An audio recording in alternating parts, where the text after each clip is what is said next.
The thought of Halloween nauseates me. The saccharine perfume of candy corn, the faint jostle of bloated plastic bags, or even the rustling of tiny feet through dead leaves. It all tempts the contents of my stomach to come spilling out. It's no secret why.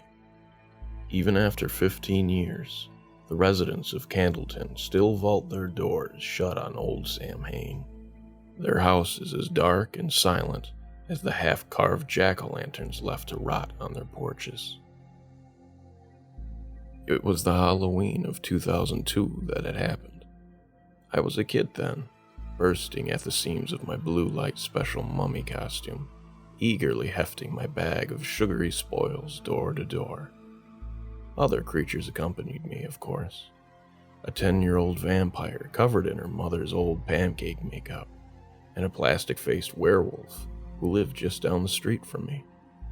Together we haunted the stoops and porches of our neighborhood, going door to door like small demonic miscreants, looking to glut ourselves on the chocolatey donations of our kindly betters. Few things could interrupt such an onslaught. Ask anyone living in America's suburbs.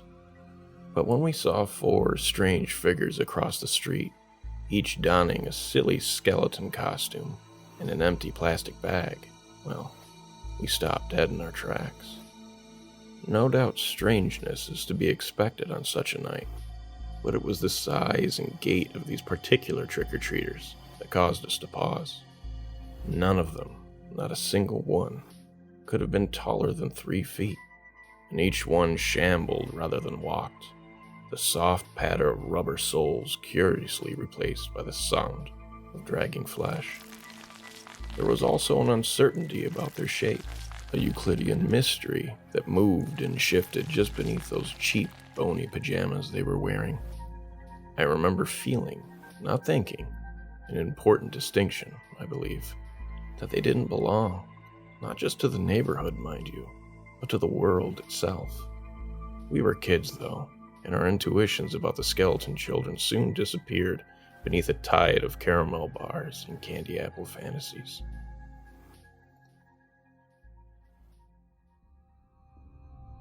Now, it wasn't until about 15 minutes later, after old Lady Palmer donated to us a generous helping of candy bars, that we saw those ghoulish children again, this time shuffling down the steps of the Garrett residence.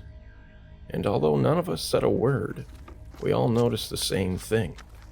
Where once they were short and shambling, those bone-dressed kids were now a foot taller, and firm, discreet steps now replaced the schluff of fleshy weight that once accompanied them. But more importantly, we noticed the bountifulness of their bags, which cackled with the sounds of things both solid and moist as the children quickly ambled away.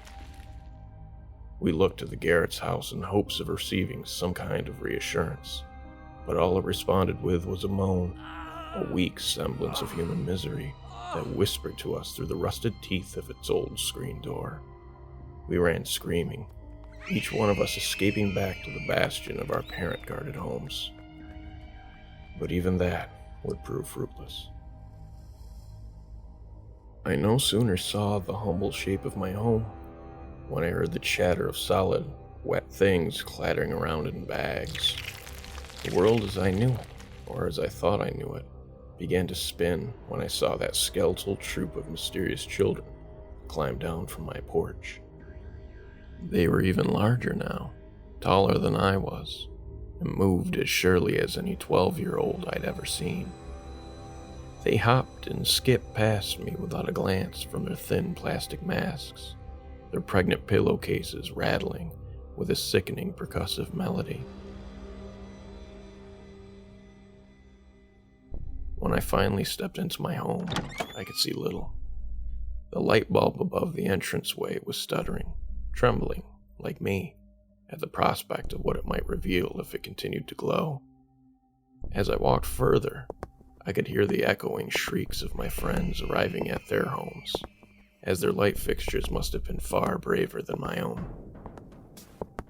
However, the moonlight creeping through the foyer's window eventually provided me what the lamp above me could not, and I saw my parents, or what used to be my parents, sprawled out before me. It's almost impossible to describe what the human body looks like without its bones. One might as well try to envision a building without its struts, girders, or trusses. What laid in front of me could barely be recognized, as without the scaffolding of human bones, my parents were little more than a gelatinous spread of confused features. Their only semblance of humanity spilled out of a small orifice that could only have been their mouth. A sound that, despite its faint and small nature, contained all of the horror in the world. When the night was finally over, authorities said over 8 houses had been visited, each showcasing the same macabre scene. I overheard the coroners talking about how the bodies didn't suffer a single cut or forced opening, marveling over how the victims' bones had somehow slipped the confines of their fleshy home. I didn't know how, but I knew who, or what. We all did, but nobody listened. So now, 15 years later, we keep the doors locked and the blinds securely shuttered on Halloween. We let the shadows fall alone on this once festive day, hoping their boneless black corpses will dissuade the skeleton children from revisiting and to spare us the haunting jingle of stolen, rattling bones.